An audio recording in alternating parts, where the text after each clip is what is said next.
दोस्तों, क्या आप सभी जानते हैं कि अंतःस्रावी ग्रंथियां काम कैसे करती हैं? कहाँ से कौन से हार्मोन निकलते हैं? जैसे अगर मैं आपसे पूछूं कि ग्रोथ हार्मोन कहाँ से निकलता है, इमरजेंसी हार्मोन कहाँ से निकलता है, वैसोप्रेसिन क्या है, ये सारे हार्मोन्स कहाँ से निकलते हैं और काम कैसे करते हैं? यदि इन प्रश्नों का जवाब चाहिए तो सेशन के अंत तक बने रहिएगा। सबसे पहले समझते हैं हम सभी लोग कि अंतःस्रावी ग्रंथियां हमारी कहाँ पाई जाती हैं। एंडोक्राइन ग्लैंड्स हमारे कहाँ पाए जाते हैं दोस्तों? देखिए, अगर हेड रीजन में दोस्तों आप देखेंगे ना, तो एक यहाँ पर पिट्यूटरी की चर्चा आपसे होगी। दूसरा यहाँ पर जानकारी आपको दोस्तों किसकी मिलेगी? पीनियल की मिलेगी। ठीक, यानी कि पिट्यूटरी और पीनियल ग्लैंड ये हमारे हेड रीजन में है, जिसमें पिट्यूटरी को दोस्तों मास्टर ग्लैंड के नाम से जाना जाता है और पीनियल को कहा जाता है तीसरी आंख का अवशेष या आत्मा का स्थान। ठीक है ना। इसके बाद दोस्तों अगर गले वाले रीजन पर देखेंगे आप लोग, तो यहाँ पर एक ग्लैंड है हमारी थायराइड ग्लैंड। ये अंतःस्रावी ग्रंथियों में सबसे बड़ी होती है और अगर आकार आप लोग देखिएगा तो अंग्रेजी के कैपिटल एच के आकार की होती है। इसके चारों कोनों पर दोस्तों एक ग्लैंड होती है, जो यहाँ पर चित्र में दर्शाया तो नहीं गया है।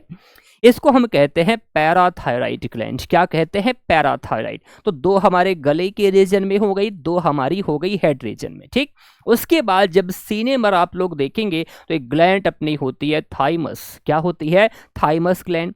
फिर यहाँ आप देखो ना, यहाँ पर पैंक्रियाज को भी दर्शाया है दोस्तों आप सभी लोगों को। पैंक्रियाज जिसको अग्नाशय कहते हैं।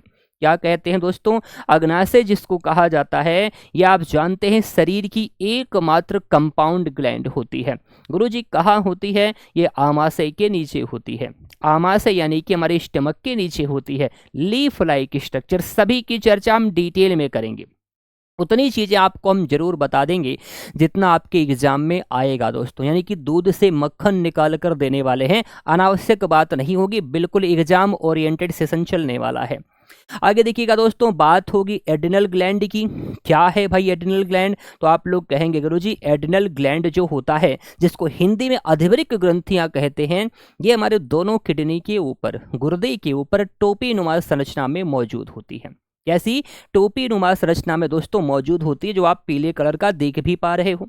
और हमारे एंडोक्राइन ग्लैंड्स में ही पुरुषों का जो वृषण होता है, टेस्टिकल्स होता है, और महिलाओं की जो ओवरी होती है दोस्तों, उसको भी शामिल किया जाता है। समझ पा रहे हैं आप सभी लोग? चलिए आगे ले चलते हैं। आप सभी लोगों को सबसे पहले समझाते हैं कि ग्रंथियां किसे कहते हैं। क्या भाई, ग्रंथियां किसे कहते हैं दोस्तों? तो जब आपसे पूछेगा ग्रंथि किसे कहते हैं, ग्लैंड्स क्या है, तो आपको बताना है जो कुछ बा कुछ सिक्रीट करती हैं, जिनके माध्यम से कुछ ना कुछ सिक्रीशन होता है, उन्हें हम ग्लैंड्स कहते हैं दोस्तों। अब ग्लैंड्स हमारे तीन प्रकार के होते हैं, एक्सोक्राइन ग्लैंड, एंडोक्राइन ग्लैंड और कंपाउंड ग्लैंड की बात होगी। बारी बारी से समझते हैं ये सब हैं क्या और काम कैसे करते हैं, पहचानते कैसे हैं। पहले ये देखो, वायस्रावी ग्रंथियां दोस्तों ये एक्चुअली नलिका युक्त होती हैं, विथ डक्ट होती हैं, यानी कि इसमें पाइप लगा होता है भाई। तो जो कुछ सिक्रीट करेंगे दोस्तों, ये उस पाइप के सहारे टारगेट ऑर्गन तक पहुंचेगा। समझ पा रहे हैं? और वायस्रावी ग्रंथियों में जो सिक्रीशन दोस्तों देखा जाता है, उसमें क्या मिलता है? एंजाइम देखा जाता है। इसके एग्जाम्पल में हम देखें तो जैसे हम मैमरी ग्लैंड की बात कर सकते हैं, यानी कि दुग्ध ग्रंथियों की बात होगी। लाइक्राइमल ग्लैंड की बात कर सकते हैं, यानी कि अश्रु ग्रंथि की बात करेंगे। स्टमक में दोस्तों जो हमारा जठर ग्रंथि पाई जाती है, साथ ही साथ जो हमारी सलाइवरी ग्लैंड होती है, लार ग्रंथियां होती हैं, वो भी सब हमारी ये वाहस्रावी ग्रंथि के अंदर ही देखी जाती है। अंतःस्रावी ग्रंथियां तो आप लोगों को हम पढ़ाई रहे, इमेज में पीछे हमने दिखाया। तो अंतःस्रावी ग्रंथियों की डेफिनीशन क्या होगी, कैसे बताओगे? ऐसी ग्रंथियां जिनमें पाइप नहीं लगी होती, जो नलिका विहीन होती हैं और जो क्या सिक्रीट करती हैं, हार्मोन सिक्रीट करती हैं, उन्हीं को एंडोक्राइन ग्लैंड दोस्तों कहा जाता है। ठीक, इसमें पिट्यूटरी को, एड्रिनल को, पीनियल को, थाइमस को, इन सभी ग्रंथियों को आपने पीछे देखा ही है। अब कंपाउंड ग्लैंड किसे कहते हैं? जिससे एंजाइम और हार्मोन दोनों निकलते हैं। क्या भाई? जिससे एंजाइम भी निकलता है दोस्तों और हार्मोन भी निकलता है। और इसमें हम किसको रखते हैं? अग्नाशय यानी कि पैंक्रियाज को रखते हैं। हमें लगता है ग्रंथियों का पूरा कॉन्सेप्ट क्लियर हो चुका होगा। बहुत ध्यान से, इत्मीनान से, दिल लगाकर देखना, हर एक कॉन्सेप्ट क्लियर होने वाला है।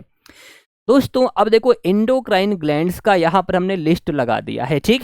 यहाँ पर हम पढ़ने वाले हैं बारी बारी से, जैसे कि पिट्यूटरी कवर करेंगे, फिर पीनियल अपना होगा, थायराइड, पैराथायराइड, थाइमस, एड्रिनल, उसके साथ साथ दोस्तों टेस्टिकल्स, और हम ओवरी की बात करेंगे, और लास्ट में डिटेल में हम चर्चा कर देंगे पैंक्रियाज की यानी कि अग्नाशय की, ठीक है ना। चलिए कुछ यहाँ पर फैक्ट हैं आपके सामने। ये जो फैक्ट हैं अक्सर एग्जाम में टपक जाते हैं, अक्सर हमें कंफ्यूज भी करते हैं दोस्तों, तो हमने एक जगह इन्हें समेट दिया है। आपसे सवाल पूछेगा सबसे बड़ी ग्रंथि, जब ऐसा पूछेगा जिसको हम लीवर कहते हैं, जिसको जिगर कहते हैं या कलेजा कहते हैं। अच्छा, एक शब्द अक्सर आपने सुना होगा, कलेजे का टुकड़ा, सुना है। विशेषकर ये यूज कहाँ पर होता है भाई, माँ और पुत्र के संबंध में। पुत्र को यानी कि बेटे को माँ कलेजे का टुकड़ा कहती है, बेटियों को भी कहती है, कोई दिक्कत वाली बात नहीं है भाई, ठीक है ना। लेकिन ज्यादातर जहां यूज होता है मैं उसको बता रहा हूं। अच्छा, कलेजे का टुकड़ा ये शब्द आया कहां से दोस्तों? देखो, जो हिपैटिक सेल होती है, यकृत की जो कोशिकाएं होती हैं, उसमें मोस्ट रीजनरेटिव पावर पाई जाती है। मतलब अगर थोड़ा सा हिस्सा कटकर अलग भी हो जाए तो दोबारा बना सकती हैं दोस्तों, समझ रहे हो ना। वही हमारे शरीर की सबसे बड़ी ग्रंथि होती है दोस्तों। अगर पूछेगा दूसरी सबसे बड़ी ग्रंथि तो उसको आप पैंक्रियाज बताओगे। लेकिन जब ऐसा सवाल पूछे सबसे बड़ी, वो भी इंडोक्राइन ग्लैंड, तो आपका जवाब थायराइड आएगा, अंग्रेजी के कैपिटल एच आकार वाला जो गले में था। अगला सवाल पूछेगा दूसरी सबसे बड़ी अंतःस्रावी ग्रंथि दोस्तों, तो अधवृक्क आप बताओगे, एड्रेनल आप लोग बताओगे ना। अधवृक्क जो किडनी के ऊपर टोपी नुमा संरचना में थी, कैप लाइक स्ट्रक्चर। ऐसा सवाल पूछेगा सबसे छोटी अंतःस्रावी ग्रंथि, तो आपका जवाब क्या आएगा? पीयूष या पिट्यूटरी ग्लैंड आप लोग कह सकते हैं। क्या भाई? पिट्यूटरी ग्लैंड आप लोग कह सकते हैं दोस्तों। आइए अब चर्चा करते हैं डिटेल में। सबसे पहली हमारी ग्लैंड है पिट्यूटरी, जिसको कार्य के आधार पर दोस्तों मास्टर ग्लैंड के नाम से भी जाना जाता है। क्या भाई? मास्टर ग्लैंड के नाम से दोस्तों जाना जाता है। क्यों? क्योंकि सभी जितनी सारी हमारी अंतःस्रावी ग्रंथियां होती हैं, उन पर कंट्रोल लगाने का काम दोस्तों मास्टर ग्लैंड का ही होता है। समझ पा रहे हैं? अब चलिए बारी बारी से चर्चा करते हैं इससे निकलने वाले हार्मोन की। दोस्तों कई सारे हार्मोन निकलते हैं, लेकिन अनावश्यक हमें क्यों समेटना सब कुछ, क्यों बोझ लेके चलना? जहां से ज्यादा सवाल पूछते हैं उसको ही हमने यहां पर लिखा है, ठीक। इतना तो कम से कम याद कर लेना भाई। तो सबसे पहले आप लोग देखो, सोमैटोट्रोपिक हार्मोन की बात हो रही है, जिसको हम ग्रोथ हार्मोन भी कहते हैं दोस्तों। पूछा जाएगा ग्रोथ हार्मोन कहां से सिक्रीट होता है भाई, तो जवाब आपका क्या मिलेगा दोस्तों? एसटीएच हार्मोन या ग्रोथ हार्मोन हमारा पिट्यूटरी सिक्रीट करती है, ठीक है ना। अब देखो दोस्तों, इसकी कमी भी खतरनाक है बॉडी के लिए, और इसकी वृद्धि भी खतरनाक है। अगर कमी हो जाए तो बच्चों का शरीर छोटा रह जाएगा, विकास ही नहीं होगा, बौनापन जिसे हम कहते हैं, डॉर्फिज्म जिसे कहते हैं अंग्रेजी में, ठीक है ना। चलो भाई, अगर वयस्कों की दोस्तों बात करते हैं तो साइमंड नाम का रोग हो जाता है। सर ये साइमंड नाम का रोग क्या है? अरे इसमें जो रोगी होता है दोस्तों, वो अपने उम्र से, एक्चुअल एज से बहुत ज्यादा उम्र का यानी कि बूढ़ा दिखने लगता है, ठीक है ना। वृद्धि अगर हो जाए भाई, हाइपर सिक्रीशन हो जाए, ग्रोथ हार्मोन बॉडी में ज्यादा बनने लगे, तब क्या होगा भाई? बच्चों का शरीर दोस्तों ग्रेट खली जैसा हो जाएगा, बहुत भीम जैसा शरीर हो जाएगा। पता लगा 12 साल का बच्चा है, दिख रहा है 24 साल का। और वयस्कों में दोस्तों एक्रोमेगैली नाम का रोग हो जाता है। एक्रोमेगैली क्या है सर? अरे जिसमें चेहरा गौरिल्ला जैसा दिखता है। ये रही पूरी जानकारी आपके सोमैटोट्रोपिक हार्मोन यानी कि ग्रोथ हार्मोन की। अगले हार्मोन के देखो, जिसको हमने एडीएच यहाँ पर लगाया है। फुल फॉर्म पूछेगा, एंटी डायूरेटिक हार्मोन। दोस्तों इसे दूसरी भाषा में वैसोप्रेसिन कहते हैं, और कार्य के अनुसार इनको हम मूत्ररोधी हार्मोन कहते हैं। क्या सर ये पेशाब को रोकता है? जी हाँ, उचित समय तक जितनी देर तक हम पेशाब को रोक सकते हैं दोस्तों, वो एक्चुअली निर्भर करता है हमारे एडीएच पर ही। क्या? एडीएच पर ही निर्भर करता है। इसका मतलब सर अगर बॉडी में इसकी डेफिशिएंसी हो जाए, कमी हो जाए, तो भाई बार बार पेशाब जाने की समस्या होगी। जिसको हम कहेंगे अति मूत्रलता, ठीक है ना। और इसको साइंस में एक नाम दिया जाता है, क्या, डायबिटीज इंसिपिडिस। क्या कहते हैं भाई, डायबिटीज इंसिपिडिस कहते हैं दोस्तों। यानी दोस्तों क्या होगा, बार बार पेशाब जाने की समस्या से दिक्कत क्या आएगी भाई, कि रोगी का शरीर ना उसमें पानी की कमी हो जाएगी, जिसको डिहाइड्रेशन भी कह सकते हैं। अच्छा, यहीं पर एक सवाल पूछा जाता है कि अल्कोहल कंज्यूम कर लेने के बाद जो लोग शराब पी लेते हैं, क्या उनके शरीर में एडीएच घट जाता है? जी हाँ, एडीएच की मात्रा घट जाती है, याद कर लीजिएगा, जिसकी वजह से आप जानते हैं पेशाब रोक पाने की क्षमता घट जाती है दोस्तों। तो आप जानते हो पैंट में ही यूरिनेट कर देते हैं, ऐसा होता है कि नहीं? हाँ जी। अगले दोस्तों हार्मोन की बात करते हैं तो हमारा आता है ऑक्सीटोसिन। क्या भाई, ऑक्सीटोसिन। दोस्तों इसको हम दुग्ध निष्कासन हार्मोन कहते हैं। मेमरी ग्लैंड से दुग्ध निष्कासन हार्मोन इसकी संज्ञा मिल जाती है, ध्यान रखना, प्रसव के बाद। इसे मानवीय संबंधों को गढ़ने वाला हार्मोन कहते हैं, प्रेम हार्मोन कहते हैं, या आलिंगन का हार्मोन कहते हैं। जो माता और शिशु में चुंबन क्रिया होती है, आलिंगन होती है दोस्तों, वो ऑक्सीटोसिन रिलीज होने से ही प्रेरित है। इसे दोस्तों प्रसव या जन्म हार्मोन भी कहते हैं। क्यों कहते हैं सर? क्योंकि प्रसव के दौरान, जन्म के समय दोस्तों, डिलीवरी के टाइम, यह गर्भाशय पेशियों के संकुचन के लिए, खासकर उसको फैलाने के लिए जिम्मेदार होती है। अच्छा जी, ऑक्सीटोसिन का दोस्तों कृत्रिम इंजेक्शन भी आता है जो कार्सिनोजेनिक हो सकता है, कैंसरकारी होता है, जिसको पिटोसिन कहते हैं। क्या कहते हैं भाई? पिटोसिन। अब दोस्तों क्या होता है, जो व्यापारी होता है, दूध का व्यापारी होता है, वो गाय भैंसों में उनके थनों से दूध ज़्यादा उतारने के लिए, ज़्यादा निकालने के लिए ऑक्सीटोसिन का इंजेक्शन लगाते हैं। ऐसा दूध जिसमें ऑक्सीटोसिन मिला हुआ दोस्तों आ रहा है, वो दूध नहीं, वो जहर है, ध्यान रखना, कैंसर तक बनाने का काम करता है। और इसका इस्तेमाल तो सब्जियां और फलों में भी किया जा रहा है, ठीक है ना। चलिए दोस्तों अगले हार्मोन की बात करते हैं, प्रोलैक्टिन। इसको भी दुग्ध निष्कासन हार्मोन के नाम से भी दोस्तों जाना जाता है, ठीक। अब देखो अगला अपना हार्मोन है गोनाडोट्रोपिन हार्मोन, ठीक है। इसमें दो अपने हार्मोन आते हैं, फॉलिकल स्टिमुलेटिंग हार्मोन यानी कि FSH हार्मोन, और दूसरा है अपना ल्यूटिनाइजिंग हार्मोन। ये गोनाडोट्रोपिक हार्मोन महिला और पुरुष में उनकी लैंगिक परिपक्वता, सेक्सुअल हेल्थ के लिए रिस्पॉन्सिबल होता है, ठीक। आगे देखो अगला हार्मोन है अपना TSH हार्मोन, जिसको पढ़ा जाएगा थायराइड स्टिमुलेटिंग हार्मोन। दोस्तों इन्हीं कार्यों की वजह से तो पिट्यूटरी ग्लैंड को मास्टर ग्लैंड कहते हैं। भाई मास्टर क्या करता है, क्लास में कंट्रोल लगाता है कि नहीं? देखो तो हार्मोन दोस्तों है TSH हार्मोन, ऐसा हार्मोन जो ये बताता है कि थायराइड ग्लैंड अपना सिक्रीशन कब करे, अपना हार्मोन कब निकाले। कौन बताता है? TSH हार्मोन ही दोस्तों बताता है। तो ये जितनी काम की जानकारी है पिट्यूटरी ग्लैंड की, सब आपके सामने है, स्क्रीनशॉट लगाना चाहो तो लगा लो। ले चलते हैं दोस्तों पीनियल की तरफ। ये जहां पर है उसको तीसरी आंख का अवशेष कहते हैं। ये बिल्कुल यहां पर है, लेकिन अंदर बिल्कुल जाएंगे इसके सिधाने पर और दोनों कान के सिधाने पर जाएंगे तो वहां तुम्हें पीनियल मिलेगी। दोस्तों इसे हम तीसरी आंख का अवशेष और आत्मा का स्थान कहते हैं। देखो इनसे दो हार्मोन निकलते हैं, कौन सा? एक तो आपका होता है कौन सा? मेलाटोनिन। दूसरा भाई अपना होता है सेरोटोनिन। मेलाटोनिन ज़्यादा इंपॉर्टेंट है। दरअसल दोस्तों ये सोने जागने के चक्र को निर्धारित करता है, बायोलॉजिकल क्लॉक की तरह काम करता है। पूछा जाएगा मेलाटोनिन का सिक्रीशन कब ज़्यादा होता है, तो रात के समय। पूरी पेनियल ग्लैंड ही कब एक्टिव रहती है? अंधेरे में एक्टिव रहती है, उजाले में नहीं। जैसे दोस्तों पूछा जाता है कि मान लो हम सो रहे हैं, कमरे की लाइट बंद करके सो रहे हैं, और अगर कोई लाइट ऑन कर देता है तो डिस्टर्बेंस होती है कि नहीं? जी हाँ, पेनियल ग्लैंड का जो बैलेंस बना है बिगड़ जाता है, समझ पा रहे हैं? और कभी कभी आपने ऐसा नोटिस किया है, जैसे मान लो सुबह उठ के 4 बजे आप पढ़ रहे हो, आप मुर्गा प्रवृत्ति के लोग हो गए हैं, ऐसा बहुत कम लोग करते होंगे 4 बजे उठकर पढ़ने वाली चीज़ें। हाँ सुनो भाई, मान लो 4 बजे उठ के लगातार आप पढ़ रहे हैं, एग्जाम बिल्कुल सर पर है, 4-6 दिन आप उठे, लेकिन 5वें-6वें दिन से आप देख पाते हैं कि यार 3:58 या 59 मिनट में अपने आप आंख खुल गई।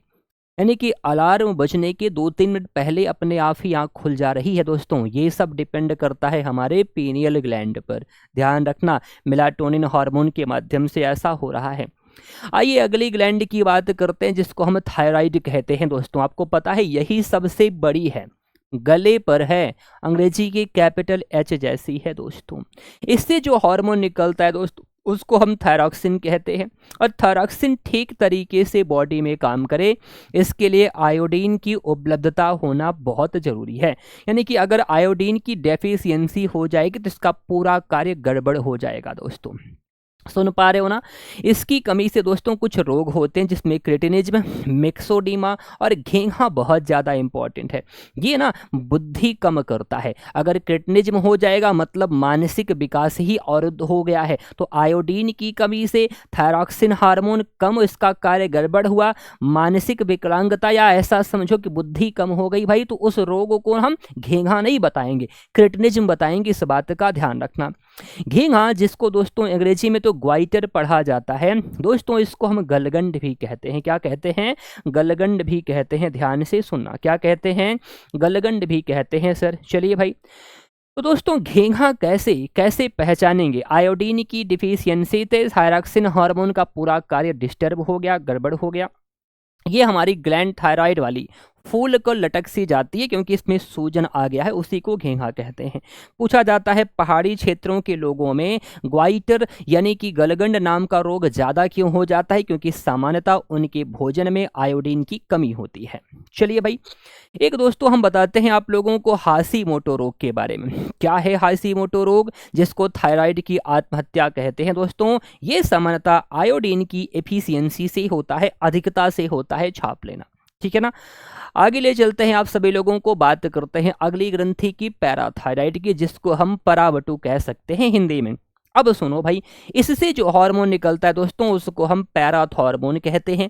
सबसे पहला सवाल तो यही पूछा जाता है, रक्त में कैल्शियम और फास्फोरस यानी कि फास्फेट की मात्रा को रेगुलेट करने का काम, विनियमित करने का काम। इसका मतलब कम है तो बढ़ाएगी, बढ़ा है तो घटाएगी, मतलब वही एक्सक्रीशन के माध्यम से निकाल देगी बॉडी से जब ज्यादा हो जाएगा। तो कौन करता है दोस्तों? पैराथॉर्मोन करता है। अच्छा जी, पैराथॉर्मोन की दोस्तों कमी से भी रोग होता है, और पैराथॉर्मोन का हाइपर सिक्रीशन हो जाए, बॉडी में ज़्यादा हो जाए तो भी रोग होता है।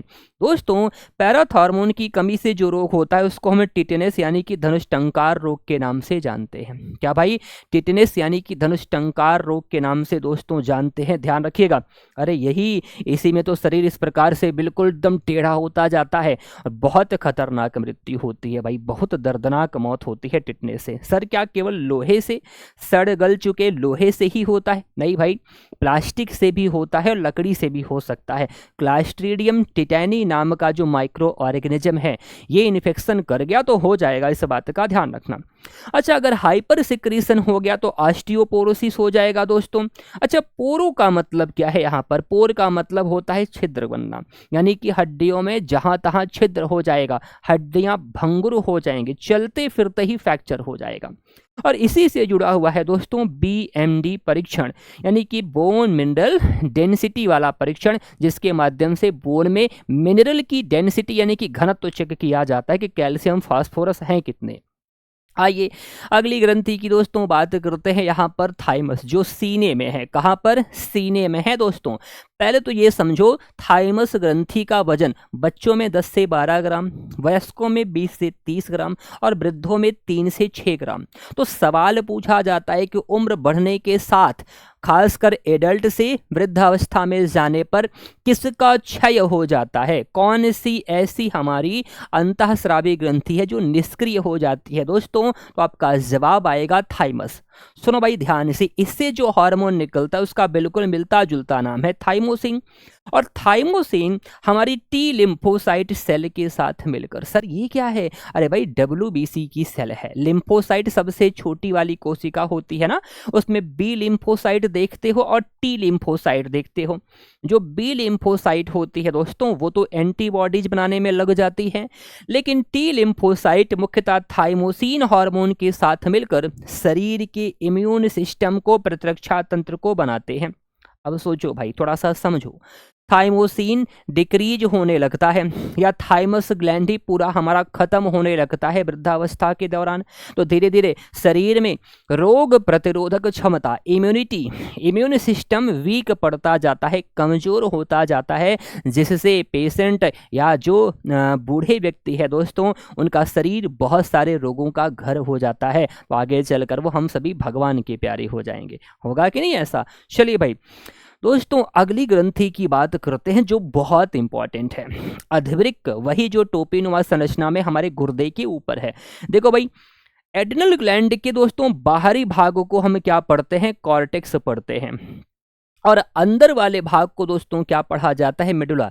ऐसे सवाल पूछ लेगा आपसे, जैसे पिट्यूटरी से मान लो पूछ ले। हमें थोड़ा सा दोस्तों याद आ रहा है।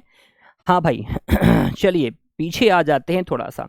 जो पिट्यूटरी वाली दोस्तों हम बात बता रहे थे ना, जिसमें देखो एडीएच और ऑक्सीटोसिन, दो ध्यान देना, एक तो एडीएच और ऑक्सीटोसिन दोस्तों, यही दोनों पश्च पिट्यूटरी से निकलते हैं। क्या जी? पश्च पिट्यूटरी से निकलते हैं, जिसको न्यूरोहाइपोफाइसिस कहते हैं। न्यूरोहाइपोफाइसिस। बाकी जितने हार्मोन हैं दोस्तों सब अग्र पिट्यूटरी से निकलते हैं, जिसको एडिनोहाइपोफाइसिस कहा जाता है। केवल दो याद कर लो, एडीएच और ऑक्सीटोसिन पश्च पिट्यूटरी से। ऐसा भी सवाल मान लो कभी बन जाए ना, डिटेलिंग में आप लोगों से मान लो पूछ बैठे, तो जानते रहना भाई। आ जाइए एड्रिनल ग्लैंड की दोस्तों बात करते हैं। तो इसका जो बाहरी भाग होता है, उनसे तीन हार्मोन निकलते हैं। एक है अपना एल्डोस्टेरॉन जो बीपी को रेगुलेट करता है, एक है कॉर्टिसोल जो स्ट्रेस हार्मोन बनता है एल्डोस्टेरॉन की तरह, माफ करना एड्रेनालिन की तरह, तनावग्रस्त परिस्थितियों में ज्यादा रिलीज होता है। एक है एंड्रोजन जिनको हम क्या कहते हैं? नर विकास हार्मोन। नर का लैंगिक लक्षण दोस्तों परिपक्व रहे, ठीक है, उसके लिए हमारा कॉर्टेक्स वाला एंड्रोजन सिक्रीट करता है। और मेडुला जो अंदर वाला है, यानी कि अधवृक्क का अंदर वाला जो पार्ट होता है दोस्तों, वही निकालता है एड्रेनालिन, जहां से खूब सारे सवाल पूछे जाते हैं। सुनो भाई ध्यान से, आपातकालीन हार्मोन इसे ही कहते हैं, एड्रेनालिन को इमरजेंसी हार्मोन। क्यों? क्योंकि आपातकालीन परिस्थितियों से सामना करने के लिए हमें तैयार करने वाला हार्मोन है। मतलब क्या करना है? मार कर बैठना है कि भाग जाना है मैदान छोड़ के, ये सब डिसाइड कौन करेगा? ये सब एड्रेनालिन ही डिसाइड करेगा, ठीक है ना दोस्तों। जब हमारी बॉडी में तनाव बहुत ज़्यादा होता है, मानसिक तनाव रहता है, तो हमारी बॉडी में ये खूब रिलीज होता है और मज़ा लगाता है, बिल्कुल कहता है और तनाव लो क्योंकि आनंद आ रहा है ना, ये केमिकल रिलीज हो गया है। ध्यान रखना आप सभी लोग। इसी को फाइट और फ्लाइट नाम का हार्मोन कहते हैं, लड़ो और उड़ो नाम का हार्मोन कहते हैं। और एक और निकलती है नॉरएड्रेनालिन, कहाँ से? मिडला वाले रीजन से ही। तो ये पूरा छाप लेना भाई। ले चलते हैं दोस्तों अगली हमारी जो अंतःस्रावी ग्रंथियां हैं, जिसमें हम पुरुषों के वृषण को देख पा रहे हैं, महिलाओं के अंडाशय को देख पा रहे हैं। तो आप जानते हैं दोस्तों टेस्टोस्टेरॉन सिक्रीट करता है, और ये टेस्टोस्टेरॉन पुरुषों के लैंगिक विकास के लिए जिम्मेदार होता है, यानी कि दाढ़ी मूंछ का आना, आवाज का भारी होना, जो सेक्सुअल ग्रोथ है उसका डेवलपमेंट अच्छे तरीके से हो जाना, ये सब जिम्मेदारी इसकी है। ओवरी की दोस्तों बात करते हैं, दो हार्मोन निकलता है, ईस्ट्रोजन या एस्ट्रोजन कहो, और दूसरा अपना प्रोजेस्टेरॉन है। गर्भधारण हार्मोन पूछेगा तो प्रोजेस्टेरॉन आप बताएंगे, और उसी प्रकार जैसे टेस्टोस्टेरॉन की भूमिका पुरुषों में होती है, वैसे ही एस्ट्रोजन की भूमिका स्त्रियों में होती है। अच्छा, सवाल कभी कभी पूछ लेता है, क्या टेस्टोस्टेरॉन महिलाओं में नहीं होता? होता है भाई, कम मात्रा में होता है। मान लो ज्यादा हो जाए तब तो मूछें निकल आएंगी। अच्छा, क्या सर एस्ट्रोजन पुरुषों में नहीं होता? होता है, कम मात्रा में होता है। सर ज्यादा सिक्रीट हो जाए तो आवाज पतली हो जाएगी, ठीक है, आवाज पतली हो जाएगी, ये सब भी जानते रहना। आइए अब चर्चा करते हैं आप लोगों से कंपाउंड ग्लैंड की, जो भाई अंतःस्रावी के रूप में भी है, बाह्यस्रावी के रूप में भी है।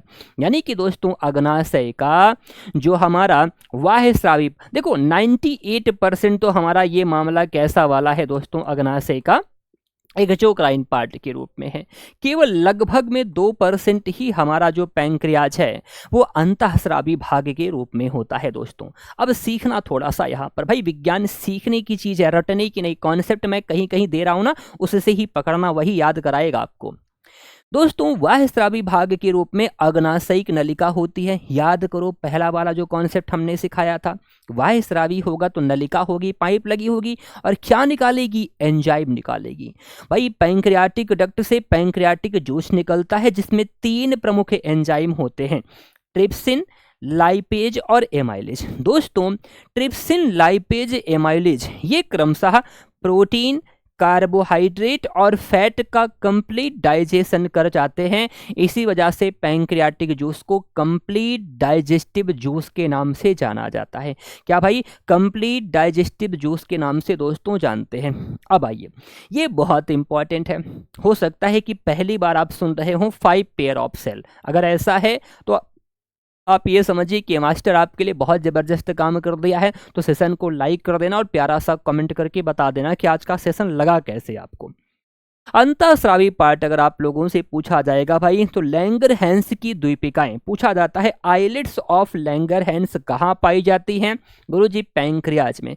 किस पार्ट के रूप में होती हैं? एंडोक्राइन पार्ट के रूप में होती है। इसका मतलब हार्मोन बनाएगी।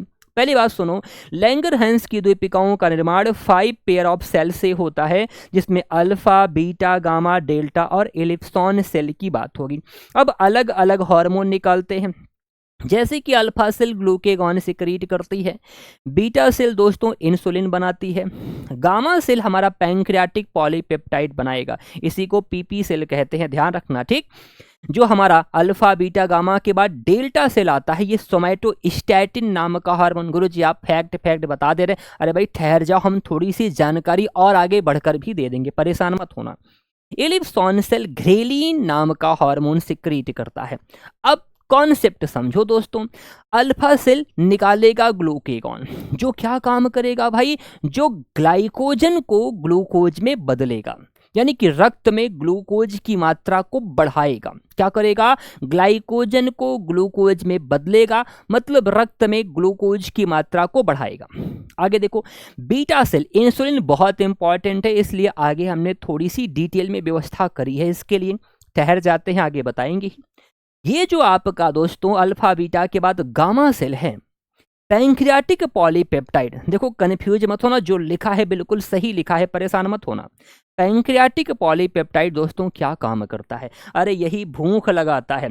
आप कहेंगे सर भूख लगाता है कैसे? दोस्तों हाइपोथैलेमस ब्रेन का ऐसा है जो भूख का सेंटर है। हाइपोथैलेमस में 2 सेंटर होते हैं, एच सेंटर यानी कि हंगर सेंटर और एस सेंटर यानी कि सेटाइटी का सेंटर, यानी कि भूख का केंद्र और तृप्ति का केंद्र। जब हमारे ब्लड में ग्लूकोज लेवल कम हो जाता है दोस्तों, तो यही पैंक्रियाटिक पॉलीपेप्टाइड हाइपोथैलेमस के हंगर सेंटर के पास पहुंच जाता है और हमें पता चलता है कि भूख लग गई है। ठीक है ना? और सुनना भाई, जब ग्लूकोज की मात्रा डाइजेशन में मेंटेन हो जाती है दोस्तों, तो ये घ्रेलिन नाम का हार्मोन जो कि इलिप्सॉन सेल से निकल रहा है, ये दौड़ा दौड़ा जाता है हाइपोथैलेमस के सटाइटी सेंटर के पास और कहता है भाई पेट भर गया, खाना खाना रोक दो। अच्छा, मान लो कोई व्यक्ति ईटिंग डिसऑर्डर से परेशान है, जिसको ये पता नहीं चल पा रहा है कि खाना खाना कब बंद कर देना चाहिए, तो बताओ उसको कौन सा रोग हुआ है? उसको कहते हैं बुलिमिया नर्वोसा, जो ईटिंग डिसऑर्डर है, बहुत ज्यादा खा लेता है, फिर मोटापे के डर से उल्टी टट्टी सब कर देता है।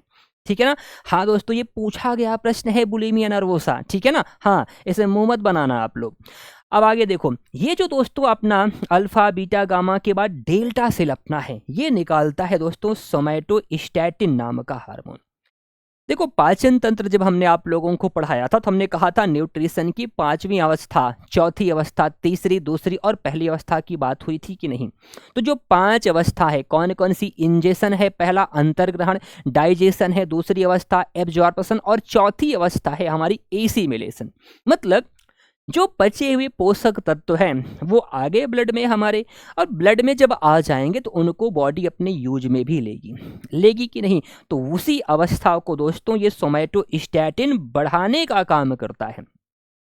सोमैटोस्टैटिन एसिमिलेशन यानी कि स्वांगीकरण यानी कि न्यूट्रिशन के चौथी अवस्था को बढ़ा देता है। सर इससे लाभ क्या होता है? अरे भाई बार बार खाना खाने की जरूरत नहीं पड़ेगी, जो पचा है ब्लड में घुला है वो अगर जल्दी जल्दी बॉडी यूज में ले लेगी तो खाना जल्दी जल्दी खाना पड़ेगा ना। हाँ जी, उसी प्रोसेस को बढ़ा दे कि भाई आराम आराम से यूज करो, आराम आराम से यूज करो, जिससे खाना हमें बार बार खाने की जरूरत ना पड़े। अब हमने कहा भाई इंसुलिन दोस्तों हमारे लिए बहुत इंपॉर्टेंट है, इसलिए इंसुलिन की पूरी जानकारी हम दिए देते हैं। आप सभी जानते हो ना कि ये इंसुलिन हार्मोन कैसा है? ये पेप्टाइड हार्मोन है दोस्तों। क्या काम करता है? रेगुलेट करता है ब्लड ग्लूकोज लेवल को, रुधिर शर्करा को नियंत्रित करने का काम करता है। कैसे? यही ग्लूकोज को ग्लाइकोजन में बदलने का काम करेगा दोस्तों। ग्लूकोज को ग्लाइकोजन में बदलने का प्रोसेस क्या कहलाता है? ग्लाइकोजेनेसिस कहलाता है।